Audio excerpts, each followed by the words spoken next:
Hello guys, மதுரையிலேருந்து கம்பம் வரைக்கும் bus travel பண்ண போறேன். இந்த செந்தாமரை பஸ்ல வெளியில ஒரு வீடியோ உள்ள ஒரு வீடியோ எடுத்துட்டு நல்ல ஒரு விண்டோ சீட்டா பார்த்து உட்காந்துட்டேன். 9:35க்கு ஆரப்பாளையம் பஸ் ஸ்டாண்ட்ல இருந்து பஸ்ஸையும் எடுத்துட்டாங்க. பஸ் எடுத்ததுக்கு அப்புறம் தான் ஒரு விஷயத்தை நோட்டீஸ் பண்ணேன். வயலட் கலர்ல பஸ்ஸோட தீம்க்கு ஏத்த மாதிரி இந்த டாப் லைட்டை போட்டாங்க. பாக்குறதுக்கு சூப்பராகவே இருந்தது. பஸ் எடுத்து கொஞ்சம் தூரம் போனோன்னே கண்டக்டர் என்ன டிக்கெட் கொடுக்க வந்தாங்க. மதுரை டு கம்பம் வரைக்கும் 80 ரூபா டிக்கெட் சார்ஜ் பண்ணாங்க. டிக்கெட்டை வாங்கிட்டு வெளியில வேடிக்கை பார்த்துக்கிட்டே டிராவல் பண்ணிட்டு வந்தேன். இந்த பஸ் மதுரை ஆரப்பாளையம் பஸ் ஸ்டாண்ட்ல எடுத்து செக்கானூரணி, உசிலம்பட்டி, ஆண்டிப்பட்டி, காவிலக்கு, தேனி, கோட்டூர், சீலையம்பட்டி, சின்னமனூர், உத்தமபாளையம், அனுமந்தன்பட்டி, புதுப்பட்டி வழியா கம்பம் ரீச் பண்றாங்க. நீங்க யாராச்சும் இந்த பஸ்ல டிராவல் பண்ணிருந்தீங்கன்னா உங்களோட எக்ஸ்பீரியன்ஸை கமெண்ட்ல சொல்லுங்க. 12:30 மணிக்கு கம்பம் பஸ் ஸ்டாண்டை ரீச் பண்ணிட்டாங்க.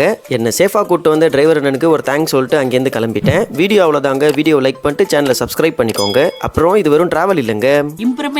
இம்ப்ரமேஷன் இஸ்